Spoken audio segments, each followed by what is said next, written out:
Hi everyone, কেমন আছো তোমরা? আশা করি সবাই ভালো আছো। এই তো এটা ছিল রাতের বেলা। আর রাতের বেলা আজকে রুটি করব না, কারণ হচ্ছে অনেক গরম পড়েছিল। মা বলছিল আজকে ভাত খাবে, তো মেয়েও বলছিল যে মামনি আজকে ভাত খাবো। তো আমি মলা মাছ করে নিয়েছি, আর ডাল ছিল, আলু ভর্তা ছিল, আর পাঁপড় ভাজা, ডিম ভাজা।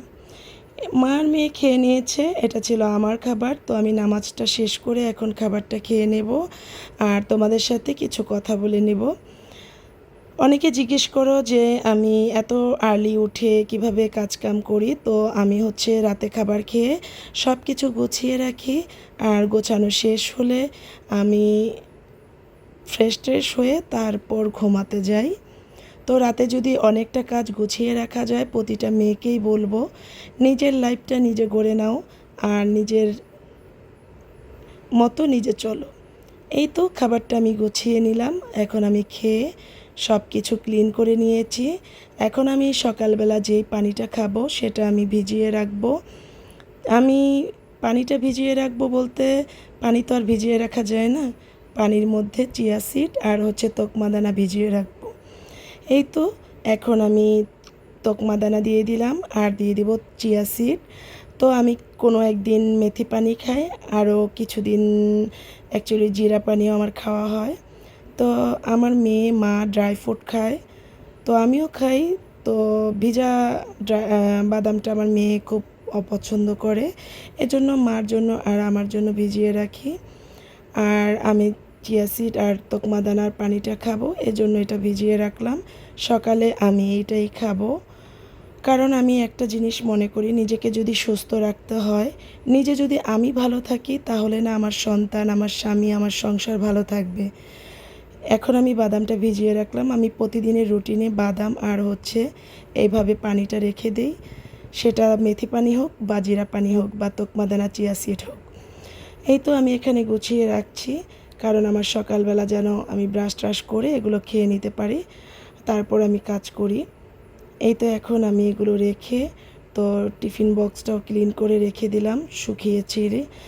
দুপুরবেলা এটা ক্লিন করে রেখেছিলাম, এখন শুকিয়ে গিয়েছে, এখন রেখে দিলাম জায়গা মতো। তো সকালবেলা দেখা হবে। এটা ছিল সকালবেলার ভিডিও। তো সকালবেলা ঘুম থেকে উঠে ফ্রেশ ট্রেশ হয়ে আমি এখন এটা খেয়ে নেব। আর আমরা যদি নিজেরা ভালো না থাকি, নিজেকে নিজেরা ভালো না বাসি, তাহলে কে আমাকে ভালোবাসলো, কে আমাকে ভালোবাসলো না, আমরা সেই অপেক্ষায় যদি বসে থাকি, তখন নিজের ব্যক্তিত্ব বা নিজে কী করছি সেটাই ভুলে যাব। আমি মনে করি যে প্রতিটা মেয়েকে একটা জিনিস মনে রাখতে হবে যে আমি আগে নিজেই ভালো থাকবো, নিজেকে ভালো রাখবো, তারপর সবাইকে ভালো রাখতে হবে। তবে আমিও আমার হাজব্যান্ডকেও বলি যে তুমি যদি ভালো থাকো তাহলে আমাদের ভালো রাখতে পারবে। কারণ একটা মানুষ যদি তার সারাটা জীবন সে নিজের পেছনে সময় না দিয়ে সবার পেছনে সময় দেয়, তখন দেখবেন কি নিজের কখন যে সময়টা চলে গেছে সেটা আমরা নিজেরাই জানি না। এই তো সুস্থ থাকার জন্য চেষ্টা করতে হবে, বাকিটা আল্লাহর ইচ্ছা। আল্লাহ বলেছে যে পথ দিয়েছি, পথ দেখে হেঁটে যাও। আর এখন আমি আলু পরোটা বানাবো, সেজন্য আমি আজকে ঝাল ঝাল করে আলু পরোটা বানাবো। আমি আলুটা রাতেই সেদ্ধ করে রেখেছিলাম, এখন আমি ভর্তাটা বানিয়ে আলু পরোটাটা ভেজে নেব।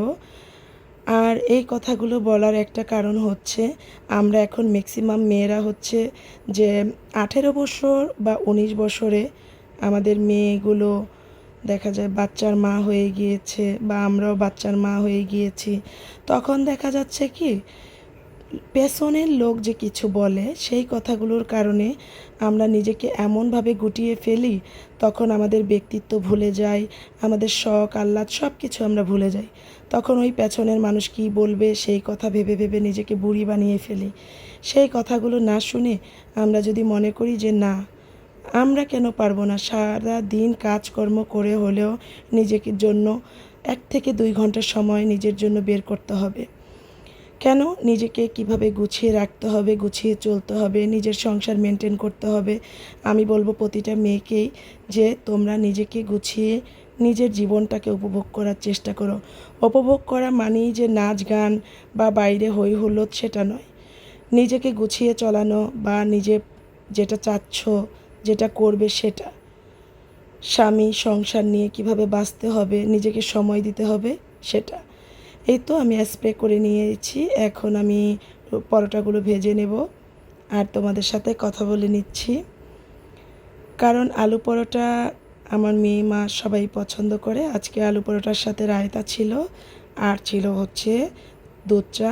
দুধ চাটা তো আলু পরোটার সাথে আর খাওয়া হয়নি, রায়তা দিয়ে আলু পরোটাটা খাওয়া হয়েছে। আর এখন আমি আলু পরোটাগুলো ভেজে নিচ্ছি। আর আজকে ঘি দিয়ে ভাজবো না, কারণ অনেক গরম পড়েছে। এখন যদি আমি গরমের মধ্যে ঘি দিয়ে ভাজি তাহলে অনেক শরীর খারাপ করবে। আর যেহেতু অনেক দিন পর পরোটা খাচ্ছি, এই তো আজ এই পর্যন্ত। আল্লাহ হাফেজ।